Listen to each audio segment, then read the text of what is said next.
So glad we're able to meet up. This is one of my favorite places. This place is so good. I mean, clearly, like they have the Maybe- best margarita ever. I just I need another one. Yes, okay. Steve, you too. I've heard that they really blend their margaritas well and Do something special Yeah. because it's amazing. How do you think that they blend it all together? I don't know, but speaking of blended, I actually just read a complete guide about blended learning. Wait, do you mean this book? For Christmas, it was the one thing that I asked for Christmas. I can't believe that I got it. You too? So good, Kathleen Tucker. Amazing. She is so amazing with going about defining truly what blended learning is, with the teaching approach from like traditional in person, with putting online together and really allowing like individualization for students. Amazing. Amazing. And I can't wait to dive more into it and find out because we do blended. So I really want to know what she has to say that's different, right? What she can offer us that's different than what we already do. For sure. It's really putting the shift from the teacher on the learner and really allowing them to maximize those social like learning opportunities and that peer-to-peer interaction together, which I think is huge, which we do a lot of, but can do even more. I think you're right. You know what I really liked? We talked about that value shift. Like, why are we shifting in this?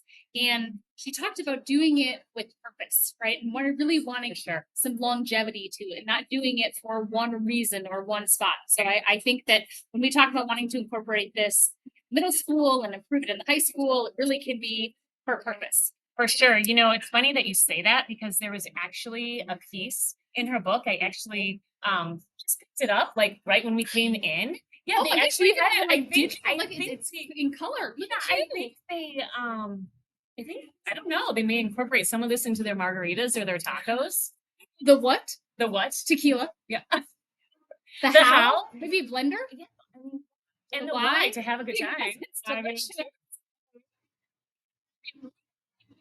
having students think about like what they want to look at and what they want to learn on the topic, and also like deciding how to go about it, and also the why. Like, why are they learning? Why are they doing this? Not just because a teacher wants it and they want to. I think that's key, right? How often do we think that kids don't really know why they're learning something? For sure. For sure.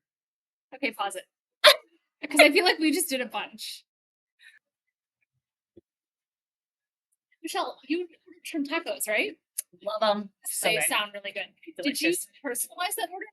I did. You could do cantina or American style, just margaritas. I mean, this place is the place for blended. It has it all. I mean, blended learning. Maybe we should just start teaching there. Here? I mean, we do the best teachers ever. Okay, let's keep going. Oh, okay. Anyway, come on. So you personalize those tacos, right? Yeah. Did you know that there's really a difference between personalization and differentiation? I feel like sometimes we use those terms a little interchangeably, but I really like how her had distinguished the difference between them. Yeah, and really that the difference was the driver of that. When we talk about differentiation, the teacher is the driver. Sure. When you talk about personalization, it's more co-creative, or the student sometimes drives their when, how, Exactly place. what we said, this great visual next to the menus that they have here. Yes, exactly. The what, the how, and the why. Yes. For sure. Yeah, and like that control over pace. And that's another benefit, right? Yep. Determining like when, or kids are going to complete things like the how, and they have that control. I will say as a coach, though, at the middle school level, there really needs to be more structure with that and not just allowing kids to control all of that. That's just middle school. I think that some of that is just kids, right? Like I think it's important to keep that in mind. Right. There has to be some guardrails, right? Some parameters to some of that pace. And that's right? As coaches, supporters, instructional leaders, we are figuring it out. Cheers. Okay. So I do want to say though, with that control over pace, I do think teachers already do that.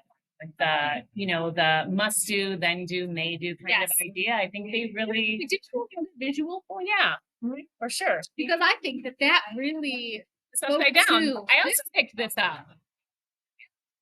Yeah, and see it. So what this speaks to actually a lot of stuff that you are helping drive with middle school teachers are choice boards, those tic-tac-toe boards, like that small group stuff. Correct. Yep. Yes, it's all the things that we're talking to middle school teachers, the literacy teachers about is giving kids choice, when they're able to have that small structure. Yes. So we're giving them those boundaries to be successful. Yeah. So they're able to choose, but within The the boundaries. Yep, boundaries, Absolutely. parameters for sure. So what about the blending learning models? You know, Tucker didn't really jump into a whole lot of those in this chapter. She really talked about kind of that continuum, right, where it's totally teacher driven to totally online. And she talked about that. This book will focus more on kind of that middle ground of those rotations, right? Perfect.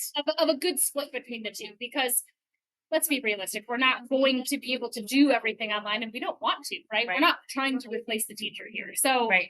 we're wanting kind of a middle ground of where can we have some teacher-led stuff and then some student choice. And you need that teacher, right? Like you need it. Absolutely, I mean, it's also, I think, important to kind of think about the repositioning of the teacher role when we do stuff like that and really supporting teachers and what, we have these benefits, we have these models, but what does that look like for the teacher?